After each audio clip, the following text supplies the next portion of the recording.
Attorney Ricky Tumutorgo, nagtataguyod ng katotohanan, nakikipaglaban para sa bayan.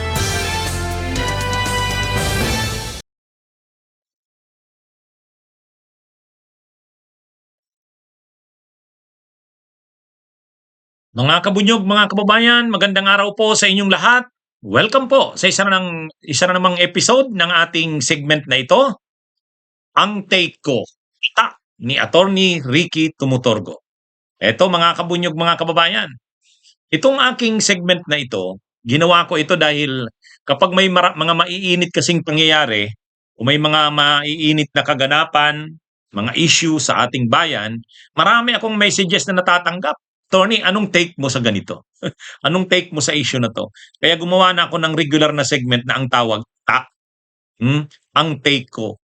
So halimbawa ngayon, may nag-message sa akin, Attorney, anong take mo dun sa komentaryo ni dating Senador Sonny Trillanes, kinantsawan si Kaufman. Yan, sige, pag-usapan natin yan. O, isa pa.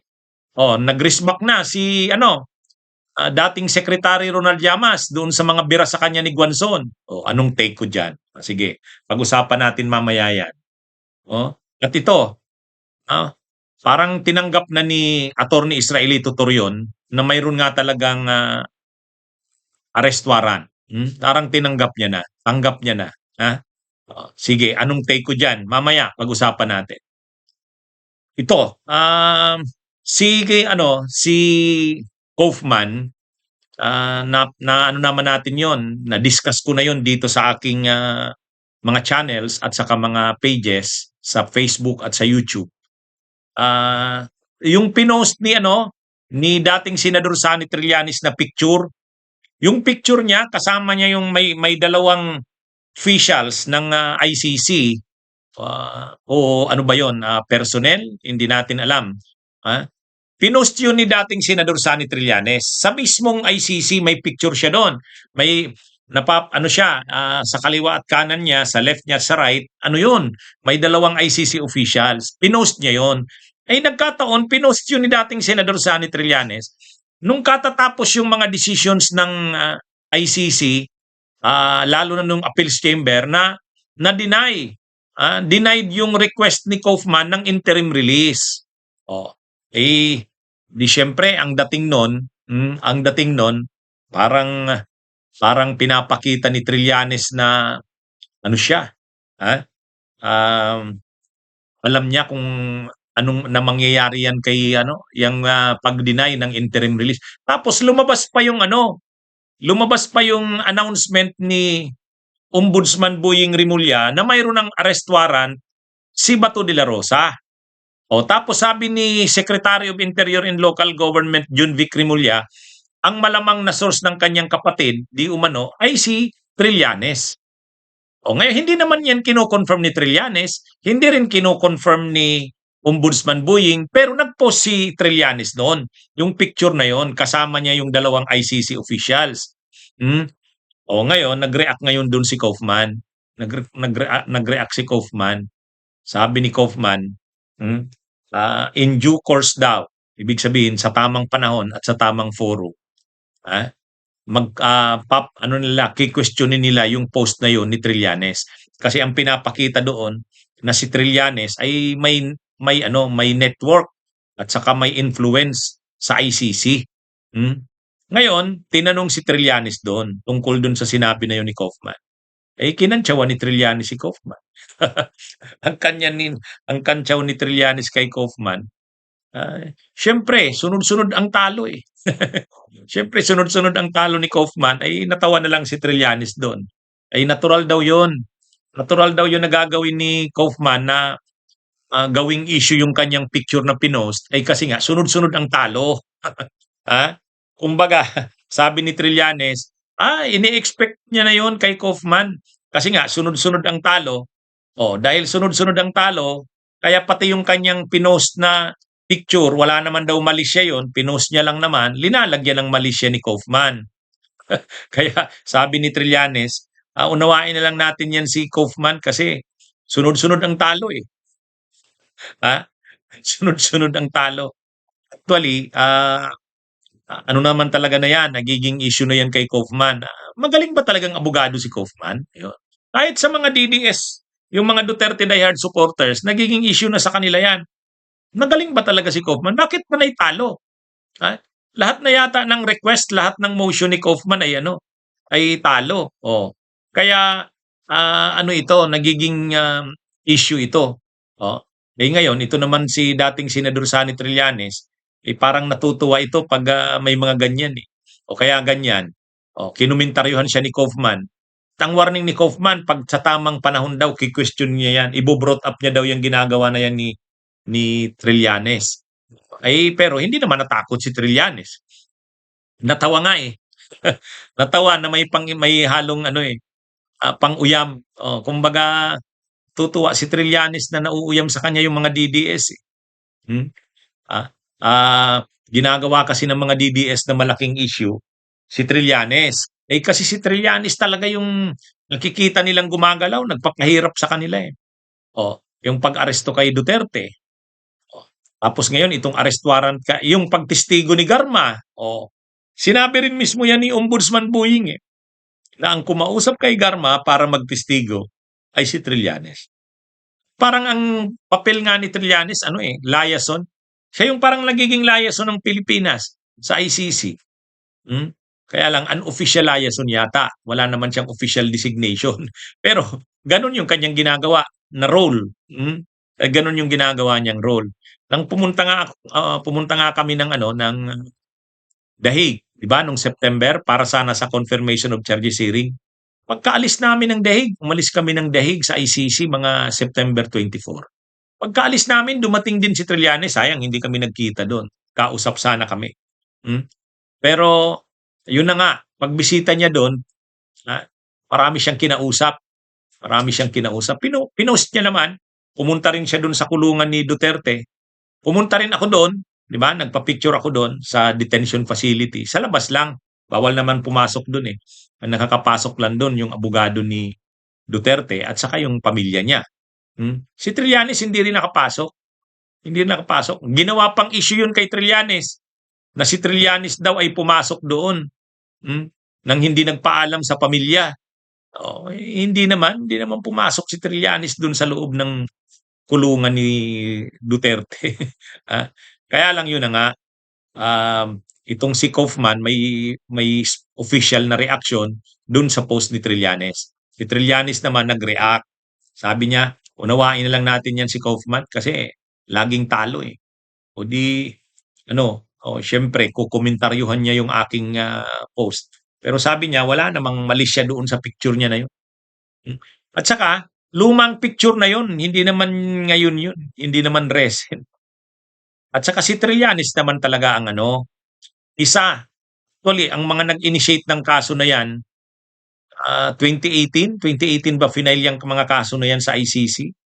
Sila Trillanes at saka yung mga human rights groups tulad ng Rise Up, yung Makabayan Black, yung grupo nila, Attorney Chrissy Conte. Yan yung mga nag-file niyan. Yung simbahan, nagtulong-tulong dyan. Kaya rin yun, talagang malaki naman ang ginawa dyan ni Trillanes na tulong.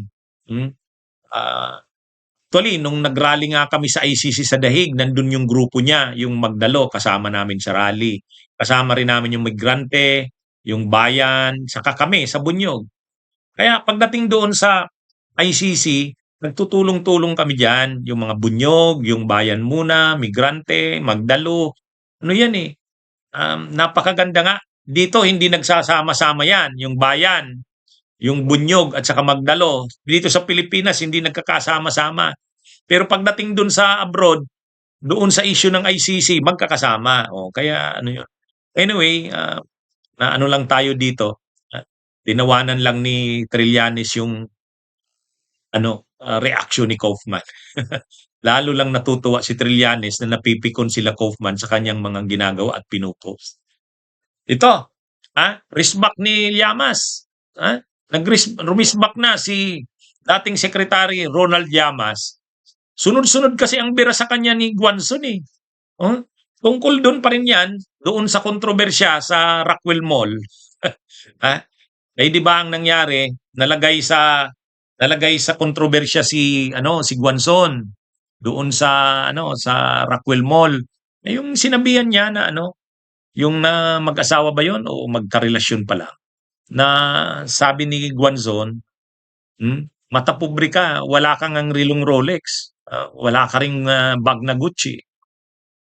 Kaya ngayon itong si Llamas nag-post, sabi ni "Bumaba naman ang self-esteem ko, wala akong, Gucci, wala akong Rolex."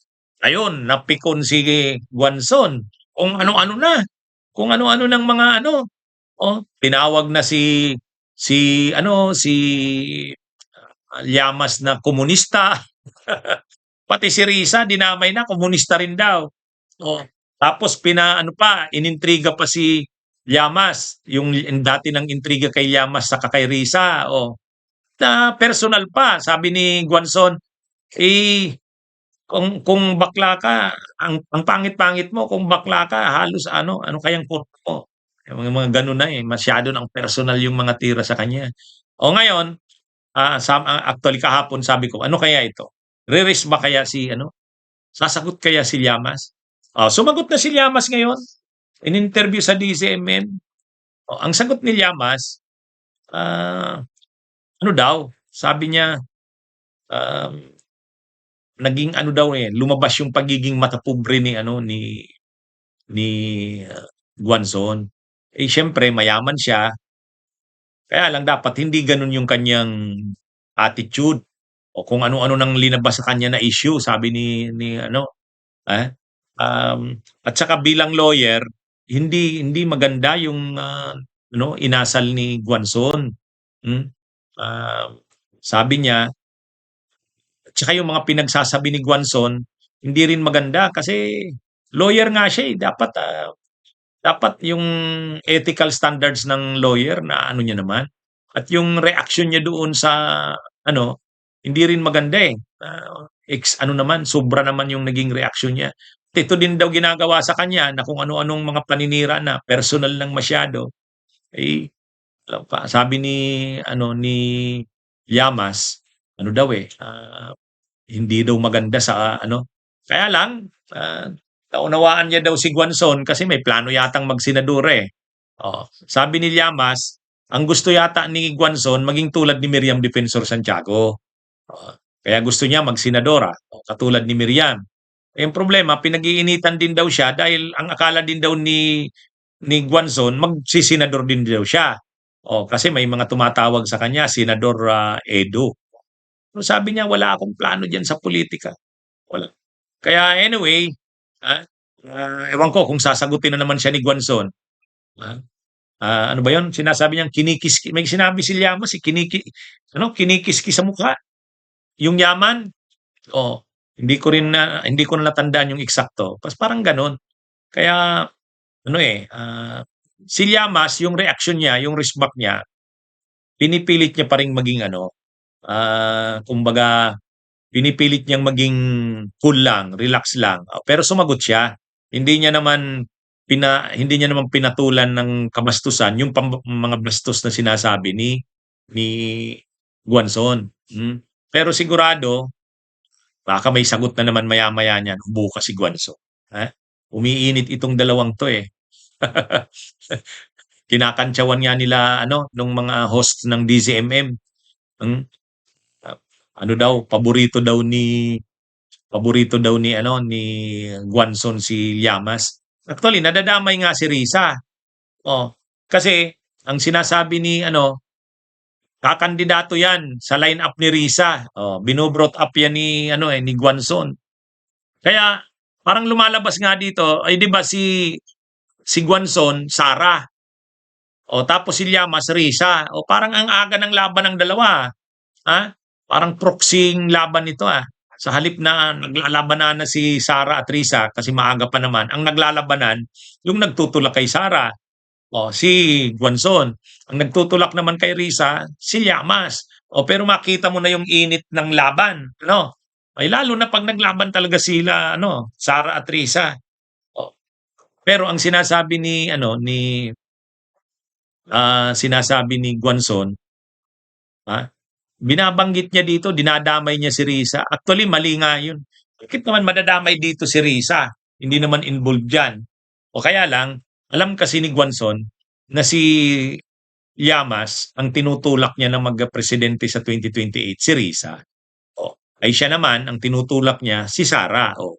Kaya yung away na yan na nagsimula doon sa Rockwell Mall na nag-comment lang ng kunti si Llamas nagiging malaki ngayon at nadadala na sa away politika. O, 'di ba? Nadadala na sa away politika. Pati nga pagsabing komunista, ang sinasabihan na komunista ni Guanzon, pareho na si Llamas na at si Risa. Na binubuhay ni Guanzon yung intriga kay Llamas at kay Risa. Anyway, abangan natin ang mga susunod niyan na kabanata. Ito, sa wakas, tinanggap na, parang tanggap na ni Torion, ni Attorney Israelito Torion, na totoo ngang may arrest warrant. Tanggap na ni Torion Sabi niya, mukhang totoo na mayroon ng arrest warrant. Kasi hindi na lang naman si Ombudsman Boying Rimulya ang nagbabanggit tungkol dito. Si Roque mismo. Siyempre, kagrupo nila si Roque. Duterte yan Duterte diehard supporter yan. Sabi daw sa kanya ni Roque, may kaibigan si Roque na reliable source na nag-inform kay Roque. So bagamat hindi mismo si Roque yung nakakita, pero reliable yung source ni Roque na kaibigan niya na nagsabing mayroon nang arrest warrant. At mayroon pa rin daw nakapagsabi talaga sa kanya, sabi ni Torion, na totoo ngang may arrest warrant. Kaya sabi ni Attorney Israelito Torion, sa tingin niya, mukhang totoo na yan na may arrest warrant. Kaya lang, wala pa silang natatanggap at wala pang confirmation sa mga sources ng ICC mismo, Interpol, DOJ, DILG. Kaya lang, sabi niya, pero sa dami ng mga naririnig niyang balita dyan, at may mga nagkukumpirma sa kanya na totoo nga mayroon, sabi niya, naniniwala siyang mayroon ng arrest warrant. Pero sabi niya, handa naman daw silang harapin yung arrest warrant na yan. Ang hinihiling niya nga lang daw sana ilabas na yung totoong kopya ng arrest warrant para makagawa na sila ng kaukulang hakbang. O kaya lang, nung tinanong si Torion, nasaan na po ba si Bato? Sabi ni Bato, hindi ko siya nakakausap. Naniniwala ba kayong hindi nakakausap ni Torion ng Lahat naman ganun, di ba? Ang abogado, pag tinanong mo, nasaan po ang kliyente nyo? Nakakausap ko siya pero hindi ko alam kung nasaan siya, hindi ko siya tinatanong. Di ba ganyan din yung abogado ni Saldico, si Attorney Rondain, nung tinanong ng media, nasaan po ba si Saldico? Sabi niya, ayaw kong itanong sa kanya yan. Hindi ko alam kung nasaan siya. Nakakaano kami pero sabi niya, hindi ko alam kung nasaan siya. Saka ayaw kong alamin. Kasi pag nalaman ko kung nasaan siya, magsisinungaling na ako pag tinanong ako kung tindi rin itong mga abogado na to. Pero maniniwala ba kayong hindi nila alam kung nasaan? Anyway, ang importante dito, at least tanggap na ni Torion. Tanggap niya na totoo nga na mayroon ngang arrest warrant. Ang ini-insist lang ni Torion, dapat daw wag namang gawin na kay Bato yung ginawa kay Tatay Digong nila.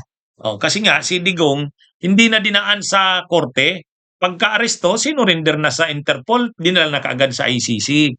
So sabi ni Torion, sana naman wag nang ganun ang gawin. Idaan na sa judicial na proseso. Ang problema niya dyan, wala pa namang sinasabi ang Korte Suprema na dapat ilaan sa judicial na proseso. Wala pang pronouncement ng ganun ang Korte Suprema Mayroon silang petition sa Korte Suprema, matagal na yan, hindi pa naman nare-resolve ng Korte Suprema. Kung ang Korte Suprema sana ang magsabi na mali ang ginawa kay Duterte, dapat pagka-aresto, dinala muna sa korte. At yung korte yung mag-i-order na dalhin na siya sa Interpol at sa ICC. Walang ganun.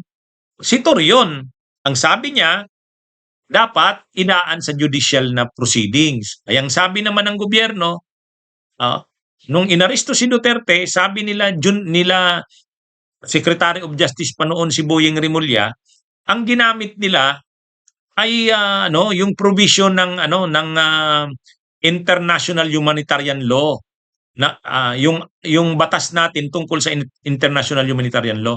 Republic Act 9851, Section 17. Ang nakalagay doon, kapag mayroong Pilipino na may kaso sa ibang bansa o sa ibang tribunal tungkol sa international humanitarian law, tungkol tulad ng crimes against humanity, ganyan, pwedeng isurrender or i-extradite. So ang option nasa gobyerno ng Pilipinas, surrender or extradite. O ngayon, ang ginawa kay Duterte, surrender. So ang paliwanag nila Rimulya noon, nang siya pa ang Secretary of Justice, pag surrender, executive yan. Hindi kailangang dumaan sa korte yan. Pero kapag extradition, dadaan yan sa judicial process. Kaya lang, pwede mo lang magamit yung extradition kapag mayroon kang extradition treaty. Ang ICC, wala ka namang extradition treaty. Tsaka hindi naman state ang ICC. So ang ginamit, surrender. So ang sabi ni Torion, kahit surrender yan, kailangan paling dumaan sa legal proceedings. Interpretation niya yon. Yun ang interpretation ni Torion. Hindi ganyan ang interpretation ng gobyerno. Sino ngayon ang may tamang interpretation? Sila Torion o ang gobyerno? Wala pang nagsasabi niya. Siyempre, ang presumption ng gobyerno, regular or tama yung ginawa nila. Maliban na lang kung ang Korte Suprema mag-declare na mali yung ginawa. Ang problema, wala pa nga. Yan yung problema ni Torion. Kaya for the meantime, na wala pa talagang ganyang pronouncement ang Korte Suprema, pinagtatago muna si Bato. Pinagtatago muna si Bato. Hinihintay nila na maglabas ng paglilinaw. Malilinaw lang kasi yan pag naglabas ang Korte Suprema ng resolution sa kaso na yan. Kasi matagal na yung kaso na yan, hindi pa nare-resolve. Yung kampo ng Duterte, question sa Korte Suprema. Ang issue nila, unconstitutional, mali yung ginawa, irregular yung ginawa ng gobyerno sa pag-arrest kay Duterte. Ang sabi naman ng gobyerno, hindi. May legal basis kami sa pag-aresto na yon at walang mali sa ginawa namin. So sino ngayon ang tama? Yung gobyerno o yung kampo ng Duterte? Ang Supreme Court ang magdi-declare niyan. Ang problema hanggang ngayon, hindi pa nagdi-declare. So for the meantime na hindi pa nagdi-declare, hindi pa rin i-resolve yung issue na yan, pinagtatago muna ni Torion si Bato. Bakit hindi nag-a-attend sa session sa Senado? Ay sinabi na rin yan ni Torion, narinig ko yung interview niya. Hindi sila naniniwala na ang gawin ni Bato magtago sa Senado. Kasi pag nagtago siya sa Senado, hindi rin tatagal eh. Kahit si Ping Lacson sa si Tito Soto, nagsabi na niyan. Pag nagtago sa Senado, naghingi ng sanctuary doon, poprotektahan ng Senado pero hindi pwedeng magtagal. Kasi hindi pwedeng makipagmatigasan ang Senado na itago doon ang isang senador na may warrant of arrest. Darating at darating ang time, kailangang isurrender. So wala rin. Ibig sabihin, pag nagtago dun sa Senado, sa bandang huli rin, mauobliga ring lumabas. Kasi hindi rin pangmatagalan. Kaya ang ginawa nila Torion, hindi na lang kinonsider yung opsyon na yun, na pagtago doon sa Senado. Kung nagtatago man si Bato ngayon, hindi sa Senado, sa iba. Kaya lang hanggang kailan yan? Siyempre, kikwestiyonan na rin si Bato niyan. Bakit nagtatago siya? Paano na yung trabaho niya sa Senado? Kaya lang, lalo na ngayon, na kumpirmado na kahit sila Torion, tanggap na nila na mayroong arrest warrant, lalo nang hindi lalabas si Bato. Tapos si Roque na mismo, sunod-sunod ang mga statements ni Roque. Sabi ni Roque, sigurado, lumabas na yung arrest warrant. At sabi pa ni Roque, noong December 7, natanggap na yan ng DOJ at DILG. At ipapatupad na nila ngayon yan. Wala pang confirmation ng DOJ at DILG. Mukhang bibiglain na naman lang si Bato. Kaya lalo ngayong magtatago yun si Bato. Ito namang si Torion, sabi niya, basta sila, handa sila kung ano man ang mangyari. Anyway, ang sinasabi lang ng mga DDS, wag nang magpa-aresto si Bato. Wag na daw yung nangyari daw kay Tatay Digong nila, dapat wag nang mangyari kay Bato. O kaya ang advice ni Lacson kay Bato, galingan mo ang pagtago. Sabi ni Lacson, galingan mo ang pagtago. Kasi ang sabi sa kanya ni Bato, lalampasan ko yung record mo, sir. Kasi di ba noon nagtago si Lacson. Anyway, ano bang mangyayari kay Bato? Abangan na lang natin. Abangan natin ang susunod na mga mangyayari. Ang malinaw dito, nagtatago si Bato, kung magtatagal ba yung pagtago niya na yan, uubra ba yan, hanggang kailan yan, malalaman natin yan sa susunod na mga araw. Ang sabi ni SILG John Vic Rimulya, once na ma-confirm, matanggap na nila ang arrest warrant at ma-validate ito, ma-confirm ng DOJ, ng Interpol, aarestuhin na nila si Bato de la Rosa. Ayan, abangan natin yan.